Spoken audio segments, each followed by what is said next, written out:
Bertie the bus was giving some visitors a tour of the island of Soda.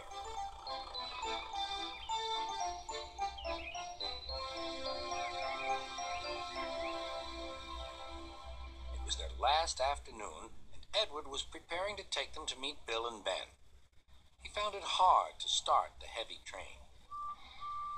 "Did you see him straining?" asked Henry. "Positively painful," remarked James. "Just pathetic," grunted Gordon. "He should give up and be preserved before it's too late." "Shut up," burst out Duck. "You're all jealous. Edward's better than any of you." "You're right, Duck," said BoCo. "Edward's old, but he'll surprise us all." "I've done it. We're off." "I've done it. We're off," said Edward, as he finally puffed out of the station.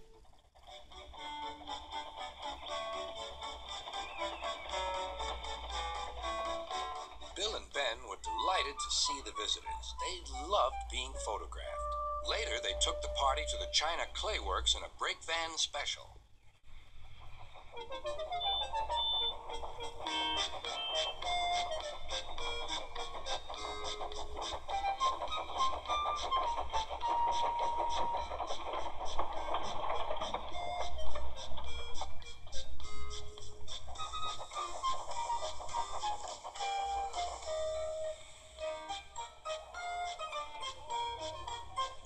Everyone had a splendid time, and the visitors were most impressed.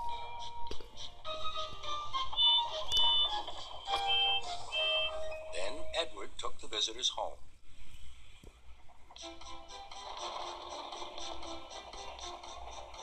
On the way, the weather changed. Wind and rain buffeted Edward. His sanding gear failed, and his firemen rode in front, dropping sand on the rails by hand. Suddenly, Edward's wheels slipped fiercely, and with a shrieking crack, something broke. The crew inspected the damage. Repairs took some time. "One of your crank pins broke, Edward," said his driver. "We've taken your side rods off. Now you're like an old-fashioned engine." "Can you get these people home? They must start back tonight." "I'll try, sir," promised Edward. Edward puffed and pulled his hardest, but his wheels kept slipping, and he could not start the heavy train. The passengers were anxious. The driver, fireman, and conductor went along the train, making adjustments between the coaches. "We've loosened the couplings, Edward. Now you can pick up your coaches one by one, just as you do with freight cars." "That'll be much easier," said Edward. "Come on," he puffed and moved cautiously forward. The first coach moving helped to start the second, and the second helped the third.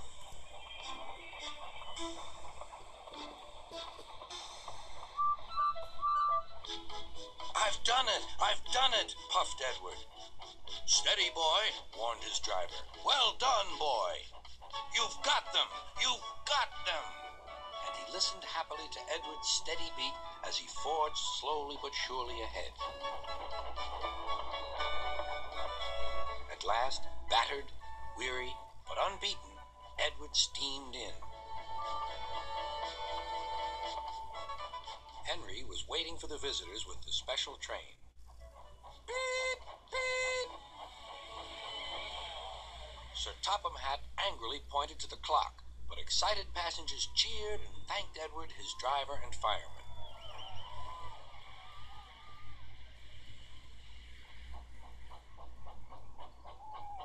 Duck and BoCo saw to it that Edward was left in peace. Gordon and James remained respectfully silent.